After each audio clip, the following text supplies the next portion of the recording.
Senin pagi, aroma sisa hujan semalam masih terasa di udara, bercampur dengan riuh rendah tawa khas anak sekolah yang menggema di koridor. Namun, di sudut pintu ruang seni, langkah kaki Tejo terasa amat berat. Ada rasa cemas yang dingin menjalar di dadanya saat kalimat sapaannya disambut oleh tatapan sinis dan tawarnya yang meremehkan. Ruangan yang hangat itu mendadak terasa membeku. Hari pertama yang menggoreskan luka sunyi di hati sang pendatang baru.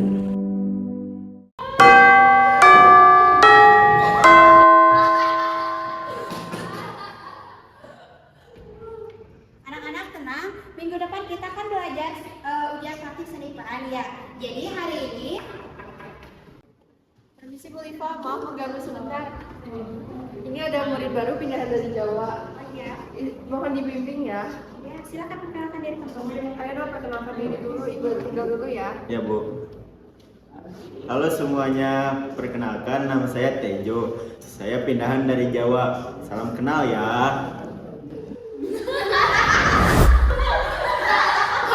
Tejo, hari gini namanya Tejo. Kampung banget. Macam banget. Tejo. Minimal sedikit dikit nggak apa namanya? Sama masuk kelas ya. Kelas kita kan betul-betul kelas perkenalan. Ya tuh, sama kayaknya. Namanya juga sama-sama jago ya. Jadi kami sampai atas cukup kayak gini ngapain sih sini pulang aja. Berapa boleh? Udah, jaga ya omongan kalian, bisa diam. Ya lagian tuh bener tahu merusak pemandangan kelas. Bikin malas aja pagi-pagi. Setuju rusak pemandangan kelas. Cukup. Tejo, silakan kamu cari kursi yang kosong. Jo, di sini kosong.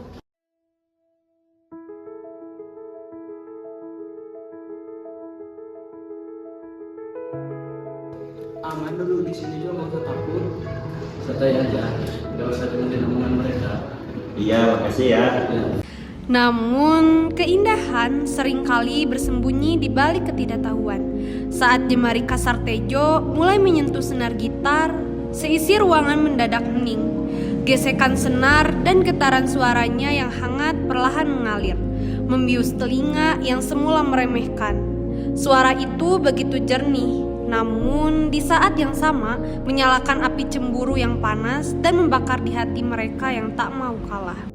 Bentar, Edo sama Reja mana ya? Cabut lagi. Maaf Bu, telat Bu. Ban motornya bocor Bu, asli gak bohong. Alasan klasik, duduk sana. Awas kalau kalian ketahuan ke kantin ya. Aman Bu.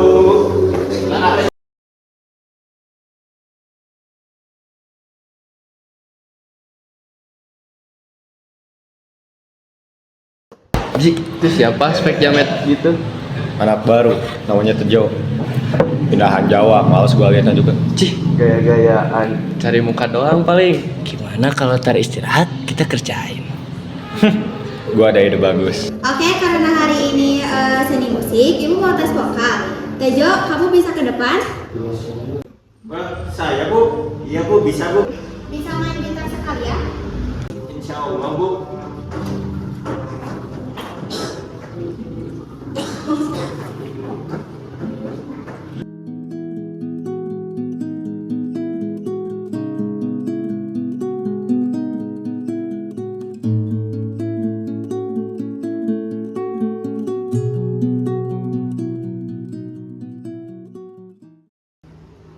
Wow, bagus sekali. Silakan kasih tepuk tangannya semuanya.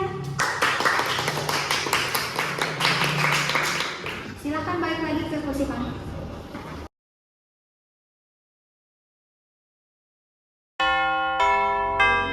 Bel istirahat berdering nyaring, mengosongkan ruangan di dalam kelas yang mendadak sepi dan pengap.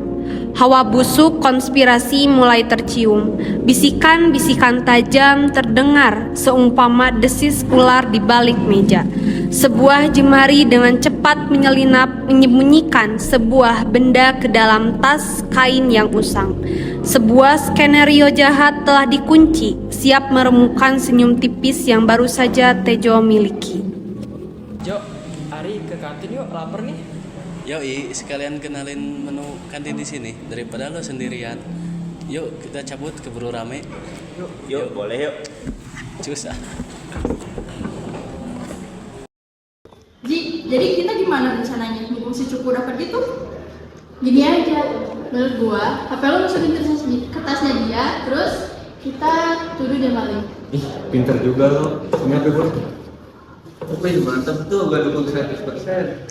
Nah, bener tuh. Kayak langsung dikeluarin dari sekolah. Cepetan, Ji. Yes.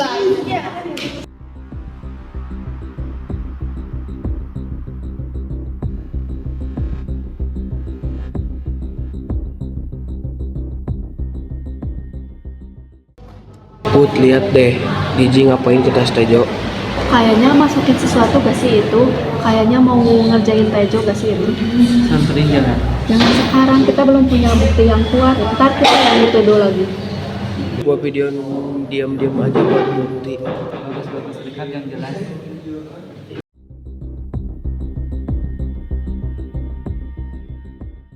Udah jelas banget nih kelihatan mukanya. Sip, biar mereka tahu rasa nanti. Lihat banget sih mereka.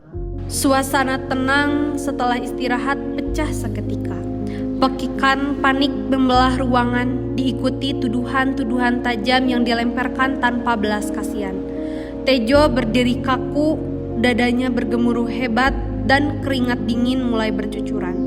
Tatapan menghujat dari sekeliling kelas terasa menyengat, seolah-olah mengguliti harga dirinya di depan semua orang. Kebenaran tampak abu-abu tertutup oleh riuhnya prasangka.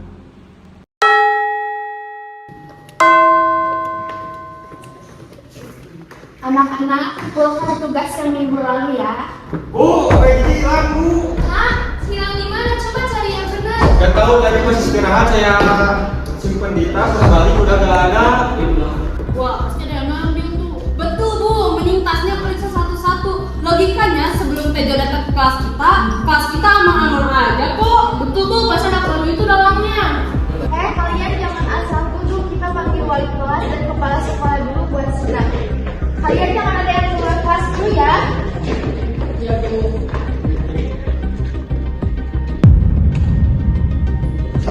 Bukan yang ngambil HP-nya, Jauh. Maling lah ya, berusaha lu lah melonjak. Enggak, demi Allah bukan aku gak tahu apa-apa.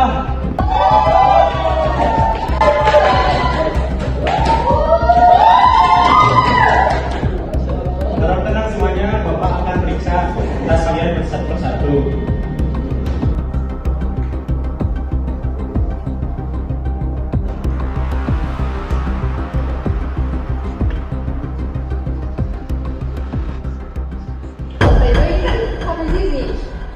Sumpah Bu gak tahu Bu, aku gak tahu apa-apa.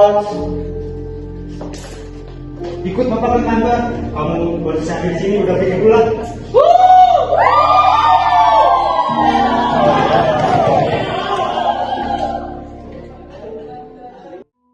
Di ruang kepala sekolah yang sunyi, kebohongan akhirnya runtuh.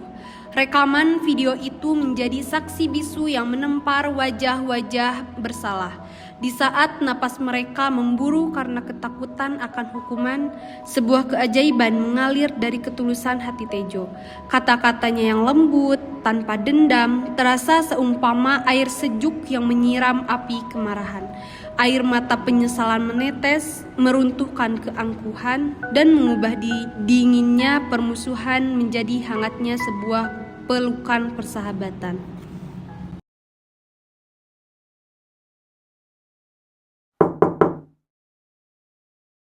Waalaikumsalam, ya ada apa? Silakan masuk.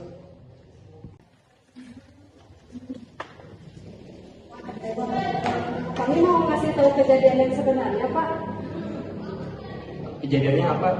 Sebenarnya bukan Tejo yang ambil HP Pak, tapi Didi sendiri yang masukin HP-nya ke tas Tejo pas istirahat. Ini buktinya Pak.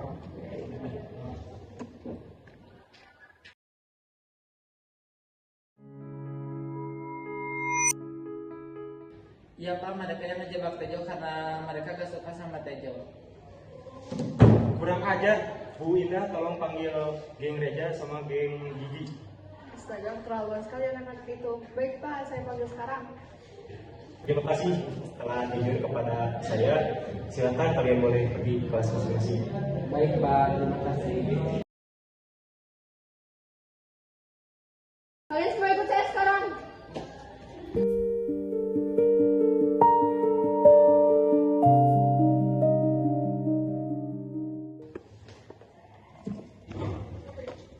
Sisi, jujur kamu atau saya keluarkan dari sekolah. Maaf Pak, bukan itu kepikiran saya doang Pak. Jadi yang masukin Pak, tapi atas saran misalnya sama Pipi, saya dengan aja cuma ikut-ikutan aja. Iya Pak, jangan keluarin kami Pak. Tapi kalian juga terlibat. Saya sekolah kalian 3 bulan.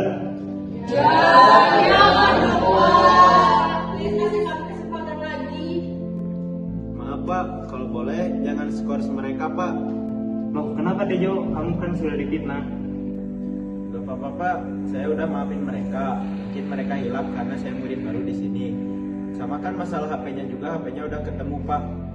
Kamu sangat baik Tejo. Baik, karena korban sudah memaafkan, maka skor kalian dibatalkan. Tapi dengan satu syarat, kalian harus minta maaf ke Tejo. Jo, gue maafin gue ya. Gue benar-benar jahat banget sama lo. Gue juga Jo, maaf dah fitnah lo. Sekarang mah teman gue, gak ada lagi yang bisa ganggu lo. Terus dulu Jo, sahabatan kita sekarang. Dari kisah Tejo, kita belajar sebuah amanat berharga bahwa penampilan luar dan asal-usul seseorang tidak pernah menentukan nilai dari hatinya. Jangan pernah merendahkan sesama hanya karena mereka berbeda. Dan jangan sesekali membalas keburukan dengan keburukan yang serupa. Karena sejatinya dendam hanya akan memperpanjang kegelapan, namun ketulusan dan kebesaran hati selalu mampu meruntuhkan keangkuhan serta mengubah musuh menjadi sahabat sejati.